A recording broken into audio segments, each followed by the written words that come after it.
Segunda-feira, 14 de agosto. Ainda estamos vivendo o clima pela celebração do Dia dos Pais, celebrada ontem. Hoje também comemora-se o Dia do Controle contra a Poluição Industrial. Precisamos de redobrar os cuidados para a nossa saúde não ser prejudicada pela poluição de muitas indústrias. Dentro de instantes estaremos ouvindo hoje a conclusão da mensagem que nós ministramos desde a última sexta-feira, a qual tem como título Não Esconda Pecados. Ouviremos também ainda o cantor judeu Yonan Cohen louvando a Deus dentro de instantes. Antes, porém, desejamos fazer uma breve oração por você que está conosco. Pai, obrigado por este dia, pedimos-te a tua bênção agora sobre cada internauta, sobre cada telespectador, que tu fales ao nosso coração através de todo este programa. É o que nós te rogamos, agradecidos, em nome de Jesus. Amém. Queremos deixá-los agora com o cantor judeu Yonan Cohen.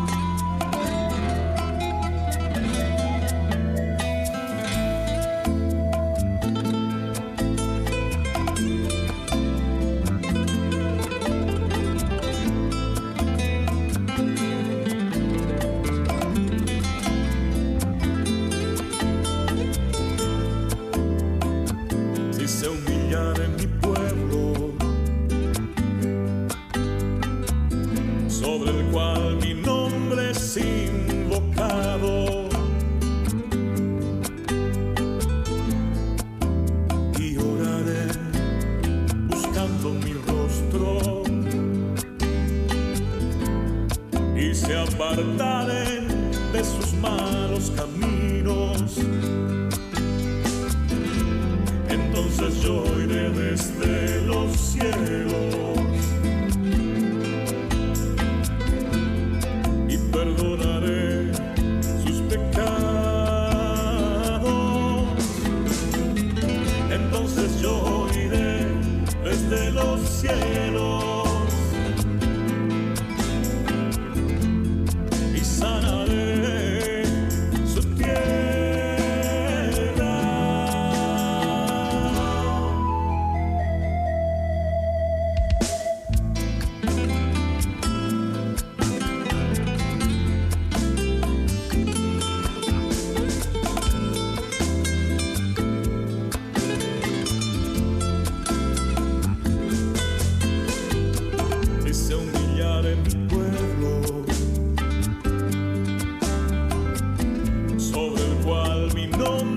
invocado y oraren buscando mi rostro y se apartaren de sus malos caminos, entonces yo iré desde los cielos perdonaré sus pecados. Entonces yo iré desde los cielos y sanaré su tierra.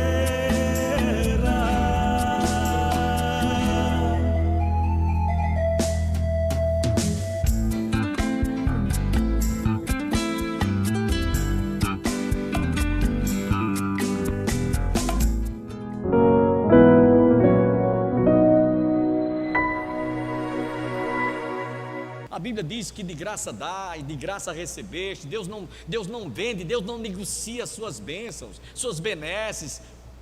Eu não quero receber. E Geazi ouviu que Eliseu tinha rejeitado. O que é que ele fez? Esperou que aquela comitiva saísse. Quando Naamã já estava bem distante, ele correu, foi ao encontro dele e disse: olha, agora mesmo chegou 2 profetas lá e o meu senhor, o profeta Eliseu, pede que você dê 2 vestes e dê prata e ouro que você estava para ele. Ele decidiu, ele resolveu receber, dê de volta que ele vai servir para esses profetas que chegaram. E o Naamã disse: tudo bem, pode levar. E quando ele chegou de volta, Deus revelou a Eliseu, e chegou para ele, conforme vemos lá no livro de 2 Reis, capítulo 5, versos 27, que o Senhor revelou ao profeta a atitude desonesta, mentirosa de Geazi, ter mentido, ter falado para aquele comandante da Síria que desse as vestes, que desse a prata e ouro, porque ele estava precisando para dar aos profetas que haviam chegado. E aí vale a pena você ouvir o que aconteceu com aquele jovem chamado Geazi. Lá no 2º livro de Reis, nós encontramos essa narração bíblica, que eu chamo a sua atenção para você ver que não vale a pena você esconder pecado. O que encobre as suas transgressões jamais prospera, porém o que as deixa alcança misericórdia. Por pouco Raquel não morreu, por pouco, foi por um triz, um fio de navalha, ela ia morrer, mas ela inventou uma história: eu estou menstruada, eu não posso descer do camelo. Agora Geazi, que mentiu para Naamã, que faltou com a verdade quando ele estava querendo receber aquelas vestes, escondeu quando chegou lá, mas o profeta Eliseu, diante daquilo que tinha visto e contemplado, chegou para ele simplesmente e disse: Geazi, porque onde você foi? Onde é que você estava? Como se não soubesse.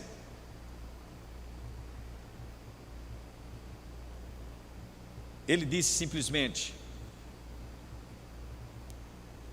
porventura não fui contigo em espírito quando aquele homem voltou do seu carro a encontrar-te? Era isto ocasião para tomares prata, para tomares vestes, olivais e vinhas, ovelhas e bois, servos e servas? Portanto, a lepra de Naamã se pegará a ti e a tua descendência para sempre. Então saiu de diante dele leproso, branco como a neve. Não esconda pecado. Pecado é comparado a uma lepra. Olha aqui, todas as vezes que você lê na Bíblia a palavra pecado, o sentido é lepra. Você pode ficar leproso espiritualmente. Não vale a pena esconder pecado.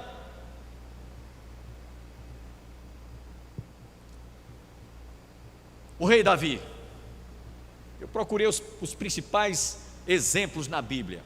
O rei Davi, no ano em que os reis eram para ir à guerra, ele resolveu ficar no seu palácio. Numa dessas excursões que nós fizemos, nós tivemos no palácio, na cidade do rei Davi. E de lá eu estava vendo, lá embaixo, a cidade onde certamente ele teve a visão de contemplar a mulher de Urias, estando banhando, despida, nua. E ele então desejou possuí-la. O que ele fez? Mandou chamá-la, deitou-se com ela. O marido estava na guerra, no pleno campo de batalha. E então ele pensou que era uma oportunidade de ela trair o marido. E ela então, passado alguns dias, disse: eu estou grávida e esse menino é seu. Meu marido está na guerra, Urias estava no campo de batalha, e esse menino é seu. E aí Davi que pensou: e agora? Como é que eu vou me ver livre dessa? Eu tenho que criar aqui uma narrativa que encubra esse pecado, que esconda esse pecado de adultério. O que eu vou fazer? Então ele imaginou, mandou o comandante Joabe vir até onde ele estava e disse: olha, manda Urias vir até aqui. E ele vai ter a oportunidade de estar em casa com a sua mulher, então vai livrar esse flagrante, porque ele estando de volta aqui, depois de estar no campo de batalha, ele pode deitar-se com a sua esposa, coabitar com ela, e aí esse menino vai ficar então caracterizado que é filho dele, do próprio pai Urias. E assim o fez. Mas quando Urias chegou ele disse: eu não vou entrar em casa, porque os meus comandados estão lá em plena guerra, e eu não vou me deitar com minha mulher, não vou estar com ela, vou ficar do lado de fora. E ficou do lado de fora, na área do jardim, não entrou em casa. Davi viu que aquele primeiro projeto, aquele primeiro plano não deu certo, então mandou que enchesse a cara dele de vinho. Ele bebeu muito vinho, mas mesmo assim ele resistiu: não entro, não vou entrar em casa, vou ficar do lado de fora. Então, como ele viu que não deu certo, ele disse, então mandou uma carta por ele próprio para entregar ao comandante Joabe: coloca ele na linha de frente, no campo mais fácil dele ser atingido mortalmente. E então ele vai morrer. E aí Batseba fica viúva, e o livro flagrante dessa criança. Até aí tudo dando certo. E assim foi feito. Mandou a carta pelo próprio Urias, que seria, eu diria, seria um atestado de óbito. Ele inocentemente estava levando o atestado de óbito dele próprio, foi colocado na linha de frente, foi morto. A notícia chegou que ele tinha falecido, que ele tinha sido atingido fatalmente, morreu. Então ele disse: agora eu posso realmente assumir a paternidade desta criança, porque Batseba ficou viúva. Até aí tudo dando certo. Pecado escondido, pecado oculto, pecado debaixo do tapete. Mas Deus levantou o profeta Natã e faz aquela narração para ele. Olha, tinha um homem que tinha uma fazenda com muitos animais, com gados graúdos e miúdos, e havia um vizinho que tinha apenas uma cordeira, tinha apenas uma ovelha. E aí, aquele homem rico que tinha uma fazenda com muitos animais, recebe uma visita, e com pena de sacrificar um cordeiro, um animal para fazer um churrasco, pegou a daquele que só tinha uma única, tomou, sacrificou e ofereceu o churrasco. E quando contou isso ao rei Davi, Davi ficou indignado. Davi disse: quem fez isso merece ser morto. Ele disse: pois esse homem é você.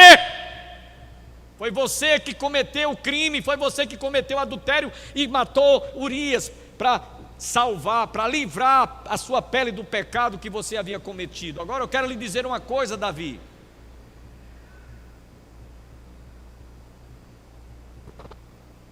Natã chegou para ele e disse: porque tu fizeste em oculto, mas eu farei isto perante todo o Israel e perante o sol. O que você fez debaixo de 7 capas vai acontecer na sua família a céu aberto. Todo mundo vai ver. Houve incesto, houve adultério, houve até a tentativa contra ele, tirar a própria vida dele,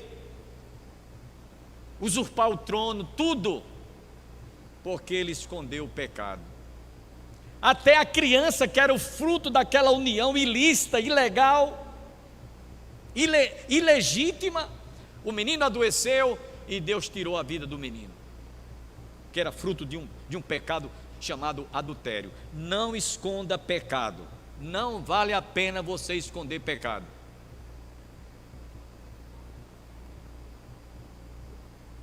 Eu poderia contar muitas outras histórias aqui.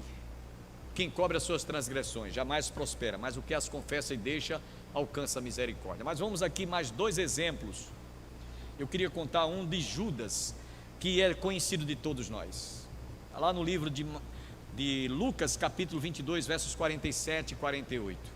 Todos conhecem a história de Judas, que vendeu Jesus por 30 moedas.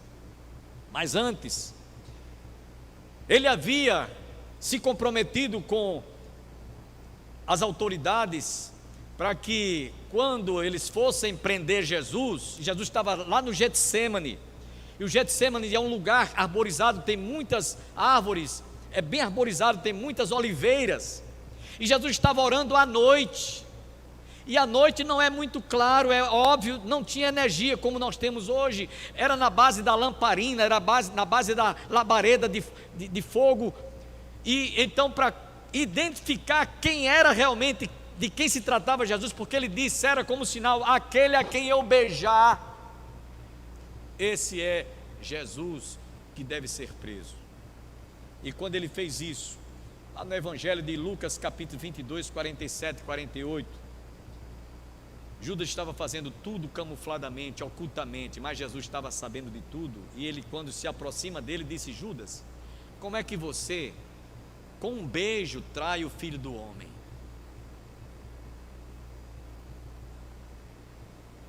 Como é que você, com um beijo, trai o Filho do Homem?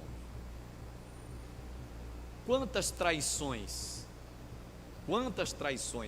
quantas infidelidades conjugais têm acontecido em forma de um beijo de traição? E aparentemente ninguém está sabendo. Aparentemente, como Davi, ninguém estava sabendo, mas Deus está vendo tudo. Não adianta. Mas não adianta mesmo. Se tem alguém que está em casa nos assistindo agora e você está tendo um comportamento de traição à sua mulher, ao seu marido, Deus está vendo isso clara e nitidamente. Nada está oculto aos seus olhos. Tudo está patente aos seus olhos. Não adianta você achar que ninguém está sabendo, ninguém está vendo. É um caso muito oculto, está muito camuflado. O que encobre as suas transgressões jamais prospera, mas o que as confessa e deixa alcança misericórdia. Eu vou citar aqui 3 pensamentos que reportam bem isso que nós estamos tratando aqui. Alguém já disse que nós mentimos mais alto quando mentimos a nós mesmos. Mentimos mais alto quando mentimos a nós mesmos. Um outro pensamento: nas meias verdades há um pouco de mentira e um pouco de hipocrisia. E um outro pensamento: as mentiras cobrem uma multidão de pecados, mas temporariamente. É como alguém já disse, a mentira tem pernas curtas. Outro pensamento: a mentira só prevalece enquanto a verdade não chega. Então não adianta. Não adianta. Os piores mentirosos são aqueles que se aproximam da verdade. As piores mentiras ou mentirosos são aqueles que se aproximam da verdade. Para cada pecado, alguém já disse, o dia providencia uma desculpa. Eu quero terminar trazendo para vocês aqui uma última experiência, e aí essa é mais forte ainda, porque uma coisa é eu faltar com a verdade à minha esposa, uma coisa é eu faltar com a verdade ao seu pai, à sua mãe, ao seu filho, à sua esposa, ou a quem você quer que seja, que imagine que você pode faltar com a verdade. Mas a pessoa tentar mentir contra Deus, e muito mais ainda, além, mentir contra a pessoa do Espírito Santo de Deus, é incrível, mas isso aconteceu. Vocês conhecem a história de Ananias e Safira, lá em Atos capítulo 5, eles haviam vendido uma propriedade por um valor. Vamos pensar hoje aqui em números da nossa moeda. Eles venderam uma propriedade por 100 mil reais, 100 mil reais, e combinaram entre eles, vamos dizer que vendemos por 25, porque 100 é muito, e vamos chegar lá para o pastor da igreja, ou vamos chegar lá para Pedro, e vamos dizer que a gente vendeu por 25, e ele vai se convencer, a gente vai devolver aquilo que corresponde a 10% de 25, que é o que a gente vai dizer para ele que nós vendemos a propriedade, e ele vai acreditar, e ele vai aceitar, e vai dar certo. E assim combinaram. E diz lá em Atos capítulo 5 que então Ananias chegou com a conversa afiada. Olha, Pedro, estamos trazendo aqui, nós vendemos a propriedade por 25 mil, estamos trazendo aqui os 10%, que é 2.500 reais. Falando da moeda nos dias atuais. E na mesma hora Pedro disse: por que você permitiu que Satanás persuadisse, convencesse a sua mente de você tentar mentir contra, não é contra mim não, que sou apóstolo Pedro. Você tentou mentir, foi contra a pessoa do Espírito Santo. Pecado encoberto. Aquele que encobre as suas transgressões jamais prospera, porém aquele que as confessa e deixa alcança misericórdia. E na mesma hora, diante daquele pecado de infidelidade, de desonestidade para com aquilo que ele deveria devolver a Deus, porque o que é de Deus deve ser devolvido até os centavos. Não me pertence, pertence ao Senhor. Se você não é dizimista, se você não é fiel a Deus, você está cometendo um pecado. Se corrija, porque isso é pecado. Se converta, porque isso é pecado. O que encobre as suas transgressões jamais prospera, porém aquele que as confessa e deixa alcança misericórdia. E na mesma hora, diante daquela falsa versão, ele cai duro, certamente um infarto fulminante. Não demorou muito, daqui a pouco chega sua esposa Safira, com a mesma conversa fiada. E Pedro insiste: você pensou que por que vocês combinaram entre vocês faltar com a verdade e mentir contra mim? Não, vocês faltaram com a verdade em mentir contra a pessoa do Espírito Santo. Eis aí a porta aqueles que levaram teu marido, e na mesma hora ela também caiu dura, um infarto fulminante, e foi levado. E diz lá no versículo 11 que diz que houve isso para que houvesse temor na igreja. Mas mesmo assim, meus irmãos, diante de uma história real como essa, a gente vê hoje milhares e milhares de cristãos em todo o mundo roubando a Deus, sendo desonesto com Deus, encobrindo esse pecado, faltando com a verdade. Diz no versículo 11 que isso tudo aconteceu para que houvesse temor na igreja. Estou terminando. No Salmo 42, versículo 7, diz que um abismo chama outro abismo, e ao final das suas catadupas, a sua destruição é total, é irreparável. Se você olhar direitinho, a expressão catadupas é queda d'águas. Então, um abismo chama outro abismo. Ou seja, o que é que estou querendo dizer com isso? Quando você falta com a verdade, quando você encobre uma verdade por uma mentira, a primeira vai obrigar você a fazer uma segunda para cobrir a primeira, mas a segunda ficou descoberta, você vai ter que inventar uma terceira para cobrir a segunda, você vai ter que inventar uma quarta para cobrir a terceira, você vai ter que inventar uma quinta para cobrir a quarta, e aí não para. Um abismo chama outro abismo. Nada encoberto que não seja revelado, o oculto que não seja conhecido. É o que Jesus fala lá em Lucas capítulo 12, versículo 2. Nada há encoberto que não venha a ser revelado, nem oculto que não venha a ser conhecido. Eu já contei aqui para vocês uma história, vale a pena a gente contá-la outra vez, mesmo que você já tenha ouvido, mas eu ouvi isso num telejornal, faz mais ou menos uns 25 a 30 anos isso. Minha esposa ainda era viva, minha esposa falecida ainda era viva, mas conta-se que eu vi isso num jornal televisivo na época. Nos Estados Unidos houve um crime em que alguém tirou a vida de um jovem, e o autor intelectual do crime conseguiu livrar que fosse comprovado que essa pessoa tinha sido a autora intelectual do crime, e jogou a culpa num outro jovem, e a pessoa que foi julgada foi condenada à prisão perpétua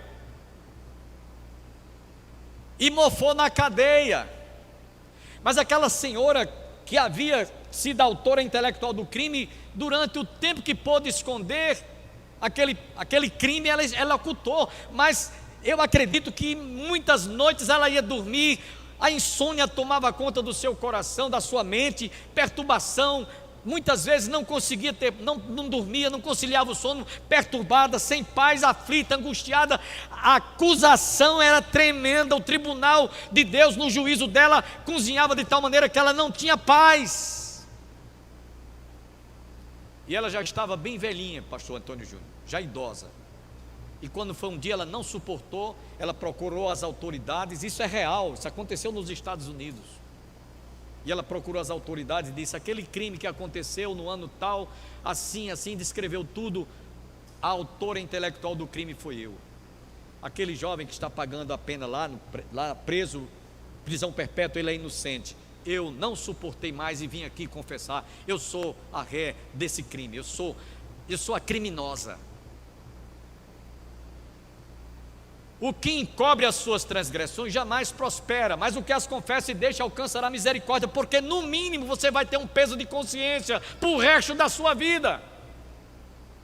Se você for infiel ao seu marido, você vai levar isso por toda a sua vida até o último dia. Essa infidelidade não vai ser apagada do banco de dados da sua memória. Se você roubou, se você mentiu, se você está guardando mágoa, ressentimento, ódio, rancor, raiz de amargura contra quem quer que seja que for. Se você não está sendo fiel a Deus, se não está devolvendo a Deus o que é de Deus, sua consciência está ardendo, você sabe que você não pode continuar guardando esse pecado. Aquele que confessa os seus pecados alcança a misericórdia, porém os que a encobrem jamais prosperará. E agora, concluindo, quero perguntar a você que está aqui e você que está em casa: vale a pena encobrir pecado? Vale a pena esconder pecados? Você é quem vai perder com isso. Você é quem vai ser o único e o maior prejudicado.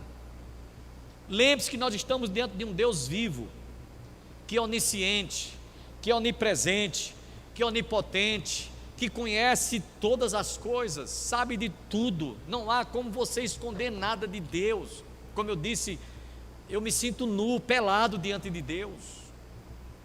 É pura ingenuidade, é ingenuidade demais até. Bota ingenuidade nisso de você fazer alguma coisa achando que sua mulher não está sabendo, seu marido não está sabendo, seu pai não está vendo, o pastor não está vendo, o seu patrão não está sabendo, seja lá quem quer que seja que for. Me lembrei aqui de uma ilustração que eu li faz muito tempo. Conta-se que um fazendeiro, ele estava percebendo que o vizinho tinha plantado muitas melancias, cada uma maior, mais robusta do que a outra. Quando foi um dia, ele estava com o filho dele, ele disse: meu filho, pula a cerca aí de seu fulano, vai lá, traz uma melancia daquela para a gente saborear. Aí o menino foi e disse: pai, alguém está nos vendo. Alguém está nos vendo. E aí o pai disse: quem, meu filho? Olhou para a direita: não tem ninguém aqui. Olhou bem, muito tempo: não tem ninguém. Olhou para trás: não tem ninguém. Olhou de lado: não tem ninguém. Olhou para frente: não tem ninguém. Meu filho, você está pensando alguma coisa, mas não tem ninguém aqui. Vai lá, pula lá a cerca, rápido, vai lá.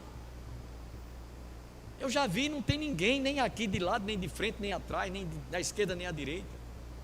O menino simplesmente disse: pai, o senhor olhou para frente, olhou para a direita, olhou para a esquerda, olhou para trás, mas o senhor esqueceu de olhar para cima. Deus está vendo. Foi o que o garoto disse para aquele pai. O senhor esqueceu de olhar para cima, Deus está vendo tudo. Aqui em Campina Grande nós tivemos um irmão, que ele já é falecido, já dorme no Senhor. Ele, nas caladas da madrugada, ele saía nos bairros de Campina Grande, cantando aquele hino: Deus está vendo como chamas de fogo que andas fazendo escondido entre o povo. Irmão Argimiro, ele já dorme no Senhor. Conheci esse irmão. Quando eu cheguei aqui em Campina Grande, eu morava no bairro do Centenário, pastor Júnior, e às vezes de madrugada ele passava lá, ali na avenida. Os olhos de Deus tudo vê. Ele cantava em um vozeirão. Os olhos de Deus tudo vê. Você não pode se esconder, porque Deus tudo vê. Então, meus irmãos, vamos sair hoje daqui mais consciente que não vale a pena você esconder pecados. Se você até agora estava escondendo algum pecado, seja de que natureza for, lembre-se que pecado é errar o alvo, é desobediência. Não continue mais alimentando esse tipo de coisa, achando que Deus não está vendo. Deus está vendo tudo. Ele contempla tudo e a todos, até aquilo que está no mais recôndito, o mais oculto, o mais escondido, como diz Davi no Salmo 139, para Deus a luz e as trevas é a mesma coisa, não há diferença, Ele contempla tudo e a todos. Fiquemos em pé, e nós só temos uma coisa a fazer: confessar e deixar. O que encobre as suas transgressões jamais prospera, porém aquele que as confessa e deixa, larga, abandona, alcança a misericórdia. Agradecemos a você, internauta, telespectador que esteve conosco. Esperamos nos reencontrarmos amanhã, se Deus assim nos permitir. Quero lembrar a todos que continuem orando pelo programa Opção para a Vida, para que nós permaneçamos no ar. Nós temos diariamente, todos os dias, de segunda às sextas-feiras, a oportunidade de transmitir as boas novas de salvação, a mensagem do Evangelho, do nosso Senhor e Salvador Jesus Cristo, que restaura vidas, que liberta muitos que estão ainda debaixo do jugo do pecado, da dependência dos vícios, de tantas drogas, quantas pessoas estão necessitadas de serem libertas. E Jesus é o único que pode realmente nos trazer e promover essa libertação. Até porque Ele mesmo nos diz em sua palavra: se pois o Filho do Homem vos libertar, verdadeiramente sereis livres. Conhecereis a verdade e a verdade vos libertará. Portanto, esperamos estarmos juntos amanhã para a realização de mais um programa Opção para a Vida. Que todos fiquem com Deus. Um abraço e até amanhã.